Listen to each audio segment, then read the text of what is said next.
Welcome to A Shot of Rock. I am your host, Alex, and I am here with Motograter. That's correct. I'm Noah, and I play the drums in Motograter. I'm Nuke, and I play guitar. I'm James, and I vocalize things. All right. How's your tour been so far? This is only like the fourth day? Third? It's been really good. It's been an awesome tour so far. Everything was pretty awesome until last night, and then we drove all night through a snowstorm through parts of Nebraska and Idaho, and we did a complete 180 and spun and somehow ended up in the opposite direction, and everything was fine. We drove off. Everything was cool. But we almost died, so there's that. That's metal. There you go. A little near-death experience. Right. Go a long way inspiring a band. There you go. Lonely road. But how many people were awake for Lonely that? winter road. Just a couple, but people were very quickly awakened by it. He woke up to seeing the van going sideways. Basically. Yeah, I woke up thinking, okay, that's a telephone pole. We're going right towards it. It's been great to be out here on the road with Hed PE. They've been really cool to us, and they're just a fucking sick band. So, it's an honor to be out here in the wintertime, fucking rocking it. It was supposed to snow here, so yay that it's not here. Yay. Stay away. Is this your first time touring with Hed PE, or have you toured with them before? It's our first time. Are you looking forward to any of the venues on the tour that's coming up, or some new ones that you haven't been to yet? I'm looking forward to Reverb, isn't that the name of the place? We're playing with Devil Driver. Oh yeah. It should be cool. We're playing Pagoda Metal Fest with Devil Driver and Death Angel and Hed PE, Motograter. It's going to be a stacked lineup. Definitely looking forward to that one. Totally That'd be stacked. awesome. I always like playing the Agora in Cleveland. Yeah. It's pretty rad. It's a good place. We're going to New York on this one. Hed PE is going to go up to Canada, and we're going to kind of split off and do our own thing for a couple days. We're going to go up to New York, and it's going to be a good time. That sounds like fun. And then I just brain fart, because that's how my life works. Will this tour end about the time that your new CD comes out, or That's not Isolation? coming out. No. Decided against that. Sounds like a plan. It's a bad idea. Just keep all the money that the pre-orders gave Yeah, you of course. Right. and give nothing back. Yeah. We got back the mixes, and we were like, you know what? We can't put this out. It's too good. No. And people's ears would bleed by the goodness.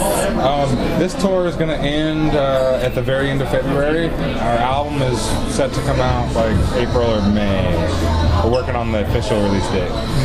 I kept looking for it. I'm like, where the fuck is it? Am I just stupid? It's recorded. We're just Yeah. putting some last finishing touches on it, and like doing the mixing and all that stuff, mastering all the magic, studio magic. Right. Maggots. Did it? Magic? Maggot? Maggot magic? Maggot. Did finding a label to sign on to, did that push the album back any? Push the release date back? Or was that just... I think what pushed the release date back was that just finances. Yeah. People tend not to work unless they've been paid, and so I don't know why that is. right. I work and I don't get paid.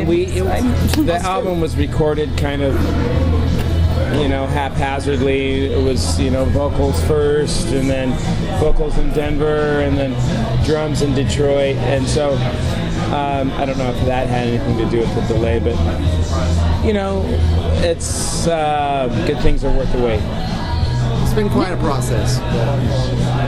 We'll get there. We'll get there. Confidence, yes. Okay. Yeah.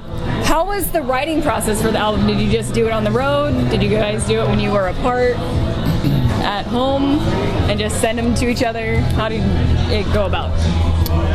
I mean, tell them what you guys did with the beginning steps, because I'm kind of later in the game. We had a lot of the material written. We had some of the material written before James, and before we met James, and it just kind of evolved with Noah moving out to California, and Mylan and Noah and I getting everything put together, and then it was time to. We did a little pre-production with Aru flying out to California, and then James actually flew to Denver, where he put his working cap on, and he could tell you about that. Yeah. Yeah, I mean, before all that, they had everything written and everything, and they sent me songs, and we kind of talked about like switched a few things around, shortened, lengthened things, for what I wanted to do vocally. And then I just tracked demos, sent them back to them, like, oh, this is good, whatever. So we kind of worked long distance, And then, like he said, they did a little pre-production, and then I flew to Denver and tracked the vocals, and there you go. So yeah, a little bit of long distance. Yeah. And when you joined the band, you did you guys gave him something to sing over, right?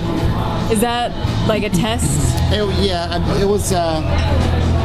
Basically, yeah, it was a test to see if we worked well together, like if they liked what I did, really. Whenever they were like, hey, we want to, do this thing, and so I'm like, well, let's see if you guys like what I do. And they liked it, and so there you go, It is what it is.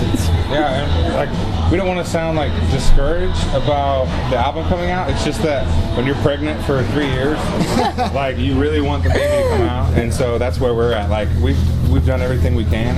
As you can tell by the way we're talking, it's taken a lot to make this album happen. People flying across the country, sending files back and forth over the internet, flying our producer in, flying to our producer, me flying to Michigan to record drums somewhere. It's just been crazy, and all these different people have really helped us bring it all together. But it's coming soon, April or May, on EMP. EMP, woo! Desolation. Pre-order it. Get it. People keep asking us when it's coming out, and we want it just as bad, if not more, than anybody else. Right. We are fucking eager as hell too, so that's coming through what we're saying. So basically, you guys are Joe's wife from Family Guy. Sure. There you go. Yeah. You said pregnant for 3 years. Sums it up perfectly. I want to be Brian. He's Brian. You're Brian? Yeah. Very cynical? You could be Brian. Do I want to jump into my random ass questions now? Yes. All right, let's jump questions? Random ass questions. Oh, okay. Random ass don't questions. do the math questions. No, fuck that shit. Random Woo! Are you Fall. okay? Don't edit that out, okay? I won't. All right. Good. Actually, I don't you do should loop that. that. I will. Just because you say that, I'm gonna loop it. Fuck that shit. Woo, woo, woo, woo, woo. What member of Family Guy would you be? Because fuck it. I'm Brian. We already got We that. already got that. I'm Stewie. Stewie. Wow. I think I want to be the guy in the wheelchair. Joe? Yeah, Joe. Sorry.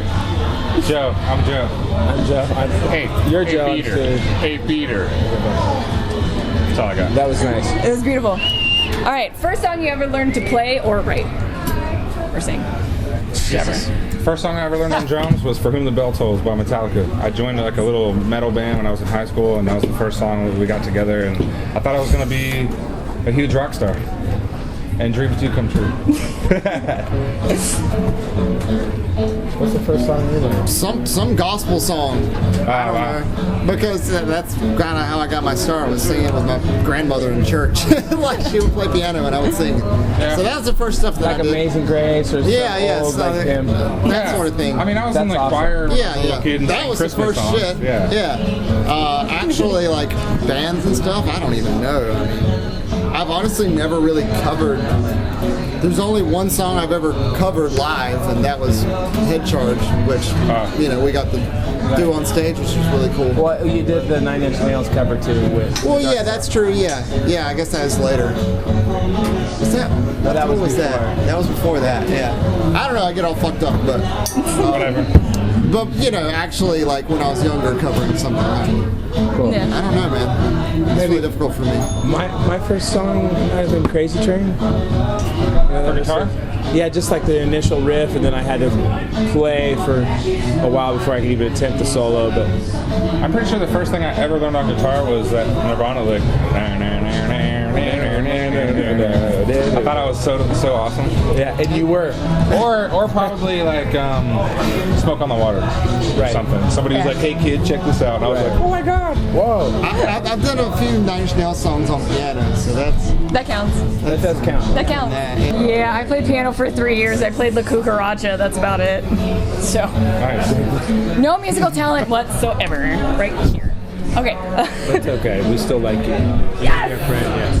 Okay. We're emanating enough talent for you to also be imbued with. We're lifting you up like on the I'm just kidding. Beautiful. Okay. He's not thermals kidding. of I wish I talent. could be that are, like, confident. Your waves of lifting you. talent. Yeah. Thermals. Genius. Yeah. Perfect. I always forget my random ass questions.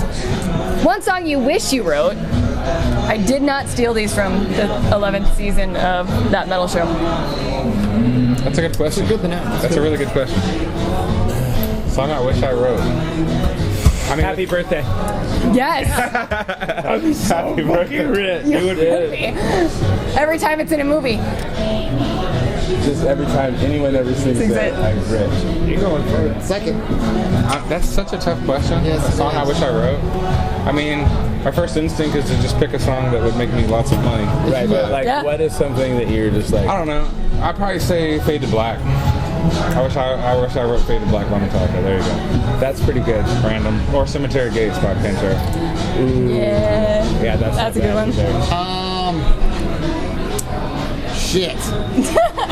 Oh, By Slipknot. Shit by shit. Slipknot. People equal shit. Shit by Slipknot. I'm gonna go with Hurt People equal shit. by 9 Inch Nails. And then, you go. Johnny Cash covers it. And then he has to pay you. Yeah, that's pretty cool. That's a good full one. circle. Yeah. Kind of thing. I'm gonna go with that. I might be mistaken on this, but I think maybe that was the first song in history that won a Grammy twice. Like it won a Grammy originally, and I then later. honestly don't know if that's true. I should know. We should look it up. Yeah. We'll see. I'll Google it and then I'll have it like pop up here. Right? Yeah. And then, It is not true. Drummer of Motograter's an idiot. dumbass, it's this one. From It's the really not that talented. Yeah. motherfucker. Just hide now. You're done. No. All right. Anyway. We were talking earlier about really cool venues. So what's your favorite venue? Did I ask that already? No, you No. never really asked what No. our favorite. Just what one you're looking forward to. So You yeah, know what? what's your favorite venue? There's so many that There's so many. I mean, Spicoli's here in Waterloo, Iowa. Awesome. There's It's something actually brown on really- your nose. This is. Do I got paint on me? No, I was Oh. calling you a brown noser. Wow. I totally felt that. Spicoli's arcade Banana here. Ham It's was sick. You nice. gotta come here if you live in Waterloo, Iowa. Theodora's nice. You do. Used arcade. It's awesome. It's awesome. We played at a place called Vintage Villains. I was think gonna that's- say that. yeah! We were Okay, yeah. talking about that. That's yeah. why I asked this question. Where it has, there's like Yeah. it's like a comic book store It's, slash. yeah, and they have arcades much like this place, but they're all free, which I didn't realize until after the show, like me telling her. But yeah, that's sick. Any place that's got free arcades is fucking cool in my And book. any Spicoli place that needs to feeds learn us, that. we love. Like that's awesome. You're lucky if you get a shower. Aftershock in Kansas City is nice Right. because there's a shower there, and for us with the paint. Oh hell yeah! There we go. My jam. Yay! Oh, they're starting. Oh, that's awkward. Best concert you've ever been to? Best concert I've ever been to? I don't know. I'm gonna have to say. First time I saw 9 Inch Nails was one of the biggest things, like to me, personally.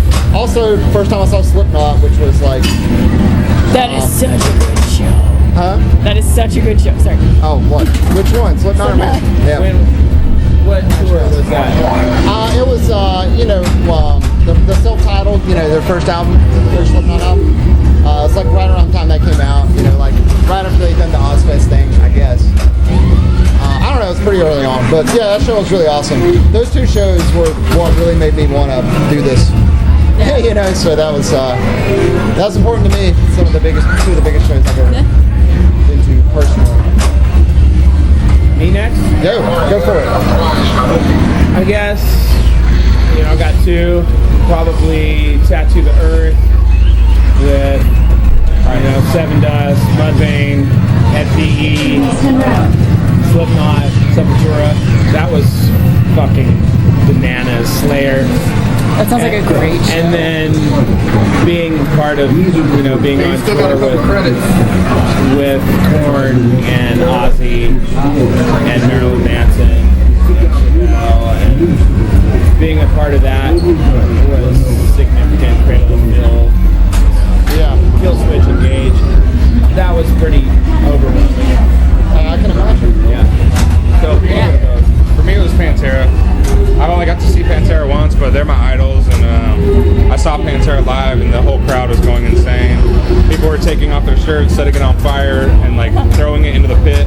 People were getting caught on fire while they were in the pit, getting carried out on stretchers. Like, that changed my life. I knew what I wanted to do since then. So All that chaos. And then at the very end of the show, like Soulfly and Morbid Angel and everybody came out on stage and they did a huge like tribal jam, like drum jam. Yeah, it was an experience for sure. That sounds amazing. Yeah, I remember the Slipknot show I was talking about. Like, there was a dude like got powerbombed through a table in the crowd and stuff. You know, and like Sid jumping off the speakers and everything. Like all the crazy shit. I'm like, yes, this is what I want to do. You know. Wow. I saw them, their first home show in like 7 years was at about the end of last year. I got to go with my friend, and I was the only one that stayed down. We got there super early. We were in the 3rd row. Only one that lasted was me. Fuck you, Jake. And We don't know you, but fuck you. exactly. Fucking Jake. Fucking Jake. I don't have to know you to say fuck you, Jake. We know you're kind. Jake the Snake. That's actually his nickname. How did I know Yeah. that? What the fuck? Yeah, he didn't. He still stayed down on the floor, but everyone else that was with us got out. Some lady behind us lost a tooth, her phone, but she found a lighter, so it was a good night. Yay. Yeah. Give it up for that gal. Yeah. Yay. Okay. Weirdest thing you've ever been asked to sign? We were asked to sign a lady, like her, her body, her arms, and like, neck, maybe her boobs, and she was like according to her, she was like a terminal, like last stages of cancer, and she was gonna tattoo this stuff on her body. Yeah. I don't know if that ever really happened or not, but that was kind of weird. Yeah, that is weird. Yeah. I had a chick come up to the merch table and just pull it down and wanted the band to sign right there. Where exactly? On her Mons? Mons. I don't even know what that is. I mean, I've had debates. Mons is. I just know that I like it. I've had debates on what to call that area. I don't want to say this on camera. No, you do. I'm guessing she came up and asked us to sign her pubic mound. That actually kind of. I like that one. Mons. Mound. Mound. Yeah, I don't know. Mine was, I was trying to think of anything. There was a dude's car. I signed a guy's car. Like, Yeah. Was it the inside of his No, room? it Because was, I've heard that one. it was the outside. Like, he had bunches of bands that signed it. Like, it was pretty nuts. It was like an old classic car. I can't remember what kind of car it was. I'm not a car person. But, yeah, he had all kinds of people that signed it. That's a good one. Yeah. I had a kid that wanted me to sign his face, and he posted a picture of him on Facebook with like his face signed. I was like, you're an idiot. But yeah, I'll sign your face. Do you have a pre-show ritual other than, all the paint? Yeah. That's it, yeah. Yeah. All right, moving on. Well, dude. Should I elaborate? Yes. We usually get together right before we go on and we have the paint, get things kind of cooking, and we'll just put our hands in, and depending on, what we're feeling, we'll have a word, and, we'll say, like tits. On 3, tits. Titties. You want to say titties? You want to say tits? Restices. Sometimes we don't know.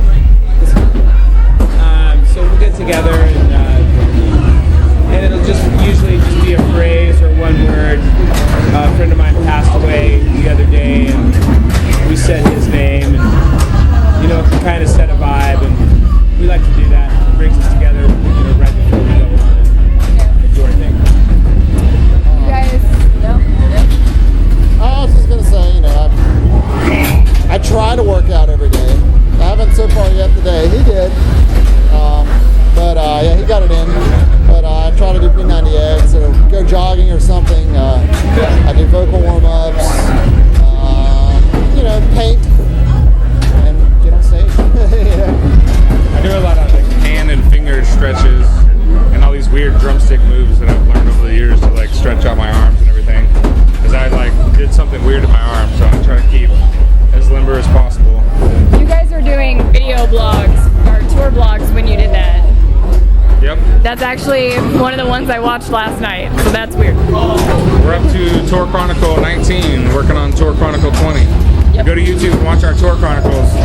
They're pretty funny, and you'll get to see the hands-in thing. Yep. What is that even called? Glory. Glory? Just glory. Pure glory. Pure glory. It's not just, yes. We did that before every softball game, and I can't even think of what it's called now. Brain farts, I'm good at them. All right. Okay, so piece of advice you would give other bands or up-and-coming bands. Don't do it. Okay. It's not safe. You don't want to be in the snow. No. Give up on your dreams, man. Basically, if you're a musician and you're serious about it, be honest. Be honest with yourself. You can't do And, it. and it's impossible. There's a recipe for success, and it's perseverance, dedication, and hard work. Yeah. That's it, man. And surrounding yourself with people that you trust and will actually push you and make you a better person and a better musician. That's what it's all about, It's a full equation, and it's fucking awesome if you can get it right. Good luck. Is Good this luck where with that shit, audio's man. coming from? Yep. Oh, okay. And it'll pick up anything. So. Yeah, okay. I have just one little spiel advice for bands is to just never give up. I was 27 when I got my first record deal, so if you just persevere and don't pay attention to all the negative things that people are going to say, just stay true to yourself and do it for the right reasons. Stay true to your heart, because there's going to be negative people that talk shit about your band or your music, and if you're doing it for the right reasons, those people don't matter. Focus on the positive, focus on the people that do enjoy what you do, and just never give up. Give up, focus on the negative, and listen to people that tell you no. Yeah. And don't forget to go fuck yourself. That's it for a Shot of Rock. This has been my interview with Motograter, if you have been able to hear it. And we'll see you at the rock show. Yay.